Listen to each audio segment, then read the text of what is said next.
Hi, this is Jack Stanley. I'm sitting here relaxing at my desk, and I figured I would just turn the camera over to some books and try to inspire some people to read. Because right now, it's a wonderful time to sit down and read books. I've been reading a lot lately. I've been reading the political textbook or encyclopedia for the year 1858 through 1860 so I can learn more about the age just before the Civil War. I'm also reading some books on John Quincy Adams. I'm reading a book on Lincoln. I'm reading a book about the Civil War and a couple of others. I kind of read a book a little bit, then I put it down. I go to another book and read a little bit, and go to another book and read a little bit, back and forth. I kind of like bouncing around like that. I always found it interesting. And I know where I am, and I go back, and then I sit down and do my reading. Excuse me. Just a cough.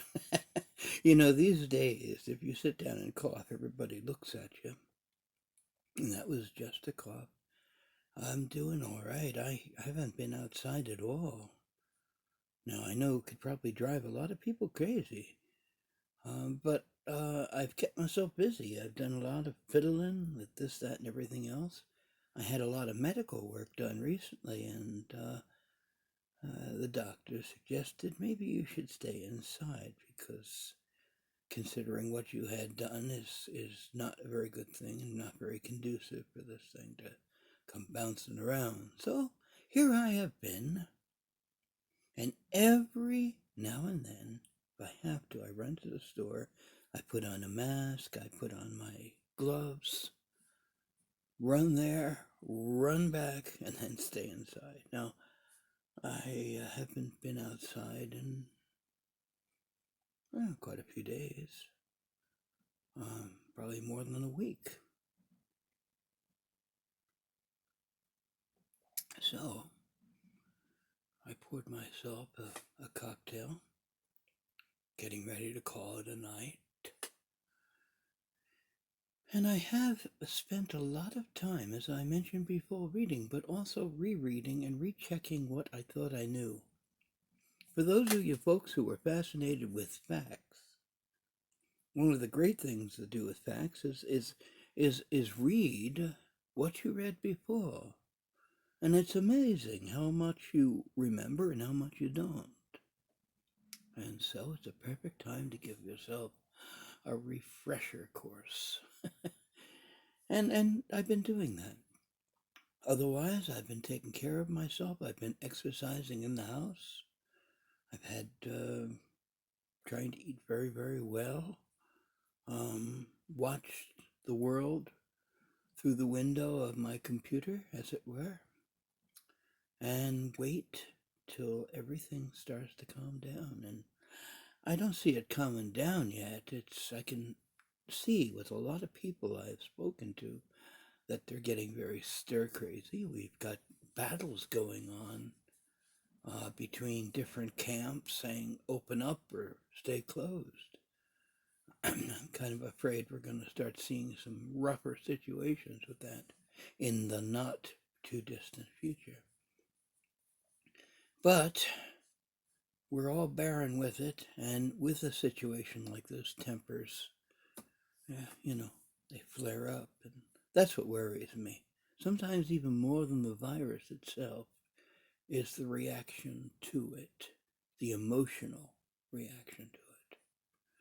But we will see. So, as I finish my scotch and water, I am thinking of maybe doing a little bit more reading. I have this book here, as a matter of fact.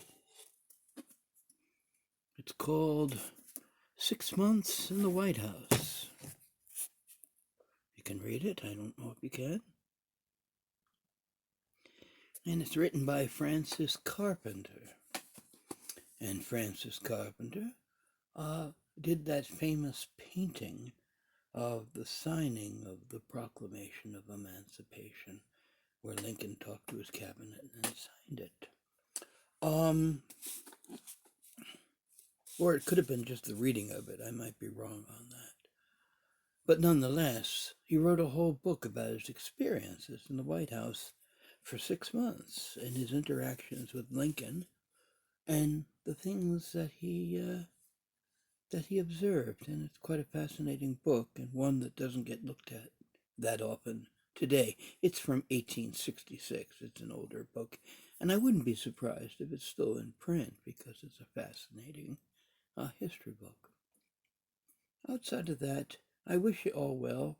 Keep your humor. It's very important, especially as things get a little bit more anxious. And as I've mentioned, tempers are flaring and people are getting more emotional. And this is where a spark can hit the right piece of wood and flame up. So we really have to be careful with our emotions. If somebody gives you a hard time, just let it be. You know, we have a tendency sometimes if someone says something that we say it back. If someone says something really stupid to you, just don't answer. It's a lot better that way. Save your sanity too, because otherwise you have to go down to their level, right? I've had lots of those, but I've gotten used to them. You should see all the various messages that are sent me. Some are nice. Some aren't too nice. Some are insulting. That's all right, I don't care. And some are downright violent. One thing, they said I should be shot for something that I said.